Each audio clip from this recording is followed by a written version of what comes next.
Welcome to The Church Begins, these short and compressed messages on the book of Acts.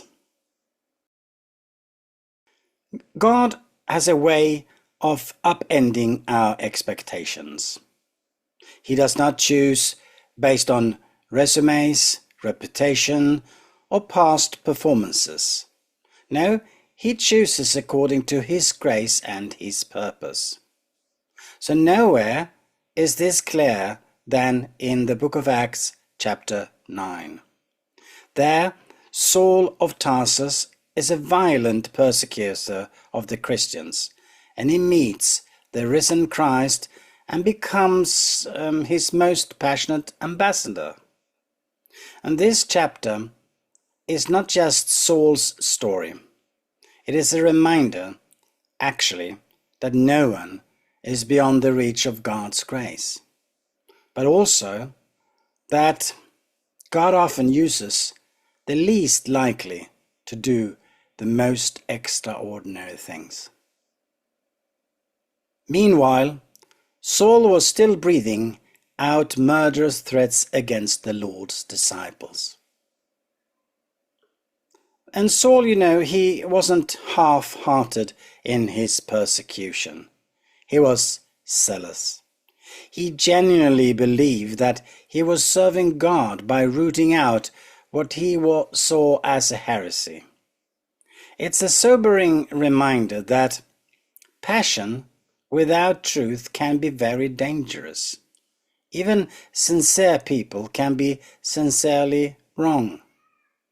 But Saul's zeal also shows us something hopeful, that God can redirect a passionate heart.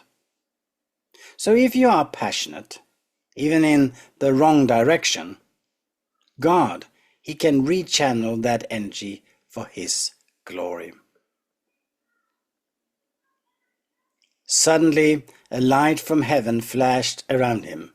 He fell to the ground and heard a voice. Saul encounters Jesus in a very dramatic and unforgettable way. The light that blinded his physical eyes opened his spiritual ones. And notice here Jesus' question, "Saul, Saul, why do you persecute me?" You see, Jesus, he doesn't say, "My people, why do you persecute my people?" No, he says, "Why do you persecute me?" This is deeply personal. To attack the church is to attack Christ himself. And in this moment, Saul doesn't just have a change of mind, he has a transformed heart. And this is not just behavior modification, it is a new creation.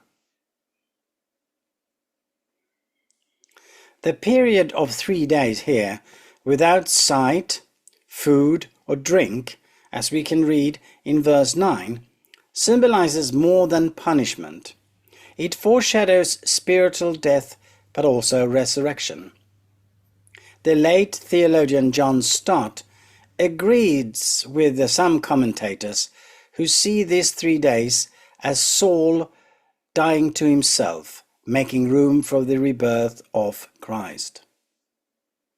Lord, I have heard many reports about this man. Ananias is understandably hesitant.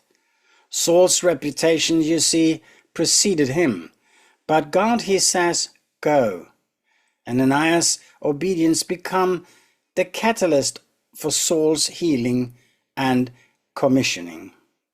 And I think this teaches us that sometimes God will call us to minister to the very people that we fear, perhaps even people that we dislike. Yet, in doing so, we participate in their transformation.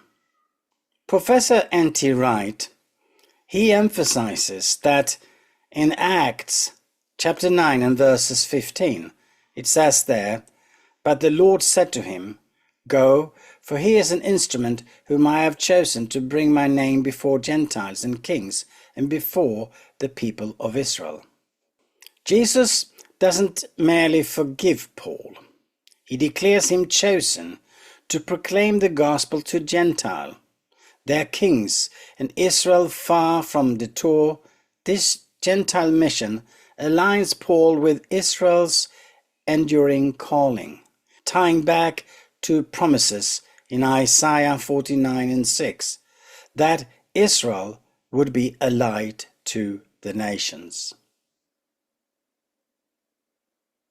He got up and was baptized, and after taking some food, he regained his strength.